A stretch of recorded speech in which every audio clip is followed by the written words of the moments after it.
guys, it's Ahmer here. So today I was thinking about a much simpler time. Who remembers when we did not have these insane video game collections? We barely even had just a shelf full of games. We barely even had different systems. So you just wouldn't have the same amount that you do today. And if you did, you would get them for your birthdays, different holidays, different events. And if you were lucky, you could save up some of your allowance and buy some of these video game systems. Well, I was thinking a lot about this today. Who remembers going into Blockbuster, Family Video, Hollywood Video, and just so many other like mom and pop video game and movie rental stores? So let's just go ahead and take a trip down memory lane.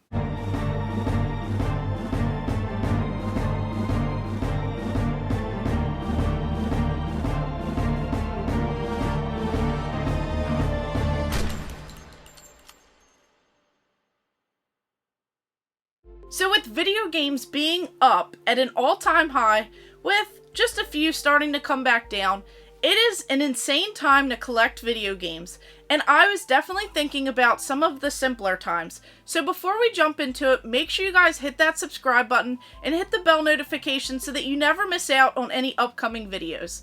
So let's just take it back. It is a Friday night. You just got out of school, you just finished up your homework, you finished up chores, and now you just want to kick back and relax before the weekend. So you and your family, or just you, would go to Blockbuster, Hollywood Video, just any of those different rental places, and you would go down aisles and rows of just looking at different movies. So you'd be in there looking at VHS tapes, even DVDs, just trying to find that next big hot movie that you wanted to spend your weekend watching. And especially if you were me and you were able to get a little treat, you got to go down the video game aisle. So for me, it was always going down and looking at the Nintendo 64 games. So I had my very first system, which was the Nintendo 64.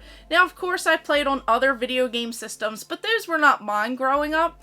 And I had Tony Hawk's Pro Skater 1, 2, even Donkey Kong 64. I had a few other games, but I wanted to go through and rent several other games that I did not have. It was a whole different time where you just didn't have shelves upon shelves full of games. You didn't have a complete library. You didn't even know that some of these games existed, unless you played them at friends' houses or you were lucky enough to see commercials or ads in magazines or on the TV. So I was lucky enough to go through and actually rent several of these Nintendo 64s, like Zelda, Mario, especially Mario Kart. I was just so thankful that I was able to go there.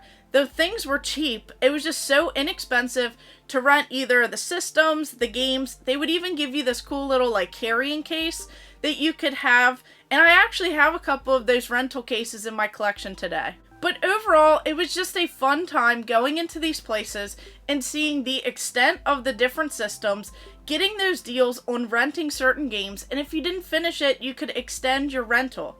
So that was simply a time to be alive, and that was the much simpler days where you just didn't have everything at your fingertips. You didn't have the internet like that. You weren't really getting full game libraries. You weren't out there hunting, for Clay Fighter Sculptor's Cut and other things. And that even brings up a good point.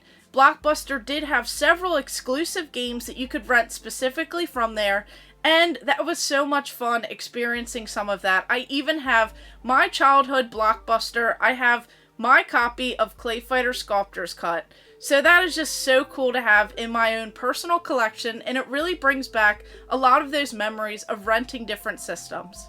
So I was just simply thinking about how a lot of people's collections nowadays look like video game rental stores, and every single time that someone comes into my game room or even my house, they just start seeing all of these different shelves, these different video games, tons of movies, VHS tapes, DVDs, Blu-rays, etc. And they always say, wow, your house looks like a rental store, or your house looks like a game store. So I just thought that this would be an interesting little topic to talk about, of how things have definitely shifted, and now just at your fingertips on all of these different streaming services, you can pretty much watch any movie that you want. You can go ahead and just purchase any game online, and you have the possibilities to emulate and just do other things with these video games and trying to learn and watch people play them. and it's just an insane time that I never would have thought would be a thing today. So I just wanted to throw this out there, with there being so many different video game rental stores like Blockbuster, Hollywood Video, Family Video, all of those different mom and pop shops. I just wanted to know if you guys remember this, and if you are thankful for growing up in a time where you could do this, where it was so much simpler, we had so much fun, and I felt like we really lived in that moment and we appreciated more things, especially the games that we got, where we didn't just, throw them to the side and move on to the next big thing. We could just kind of go through and play the games that we had, and, we didn't argue about it. And then spending that quality time with family and friends, and just renting these games and just bringing them over your friend's house with the controller, with the memory card, and showing off your cool thing that you got for the weekend. So does anyone else remember this, or is it just me? And let me know which games, which systems, which memories you have at which location. Just let me know in the comments below. And of course, thank you guys for watching. Make sure you like and subscribe. Go ahead and check out my other videos and stay tuned for more.